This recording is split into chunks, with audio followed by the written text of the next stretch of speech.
नेपालको संविधान 2072 को भाग 6 मा राष्ट्रपति र उपराष्ट्रपति सम्बन्धी व्यवस्था गरिएको छ। राष्ट्रपति नेपालमा एक राष्ट्रपति रहनेछ। राष्ट्रपति नेपालको राष्ट्राध्यक्ष हुनेछ।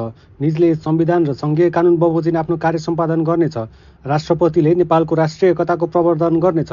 संविधानको पालना र संरक्षण गर्नु राष्ट्रपतिको प्रमुख कर्तव्य हुनेछ।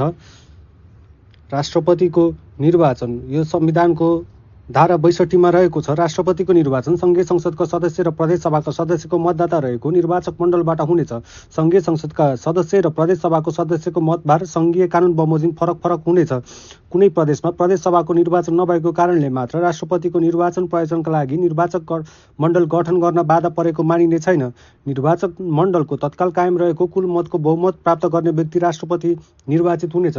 कुनै उम्मेद्वारको बहुमत प्राप्त गर्न नसकेमा सबैभन्दा बढी मत प्राप्त गर्ने दुई उम्मेद्वार बीच मतदाता हुनेछ र त्यस्तो मतदानमा कुल मतको 50% भन्दा बढी मत प्राप्त गर्ने उम्मेद्वारले राष्ट्रपति निर्वाचित हुनेछ। कुनै उम्मेद्वारले बहुमतको 50% भन्दा बढी मत प्राप्त गर्न नसकेमा पुनः मतदान हुनेछ। त्यस्तो मतदानमा खसेको कुल सदरमतको बढी मत प्राप्त गर्ने उम्मेद्वार राष्ट्रपति निर्वाचित हुनेछ। निर्वाचन, मनोनयन वा नियुक्ति हुने राजनीतिक पदमा बहाल रहेको व्यक्ति यस धारा बमोजिम राष्ट्रपति निर्वाचित भएमा निजको त्यस्तो पद स्वतः रिक्त हुनेछ। राष्ट्रपतिको निर्वाचन र तत्सम्बन्धी अन्य व्यवस्था सङ्घीय कानुन बमोजिम हुनेछ। धारा 64 मा चाहिँ राष्ट्रपतिको योग्यता सम्बन्धी व्यवस्था रहेको छ, जसले चाहिँ के भन्छ भन्दा छ भने देखाएको योग्यता भएका व्यक्ति राष्ट्रपति हुनको लागि योग्य रहनेछन्।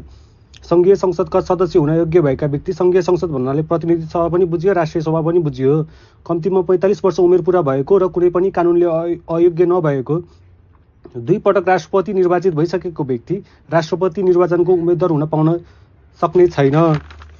राष्ट्रपतिको पद रिक्त हुने अवस्था चाहिँ धारा 65 मा रहेको छ। देखाएको कुनै अवस्थामा चाहिँ राष्ट्रपतिको पद रिक्त हुनेछ। निजले उपराष्ट्रपति समक्ष लिखित राजीनामा दिएमा, निजको विरुद्ध धारा 101 बमोजिम महाभियोगको प्रस्ताव पारित भएमा, निजको पदावधि समाप्त भएमा, पदावधि चाहिँ 5 वर्षको हुनेछ।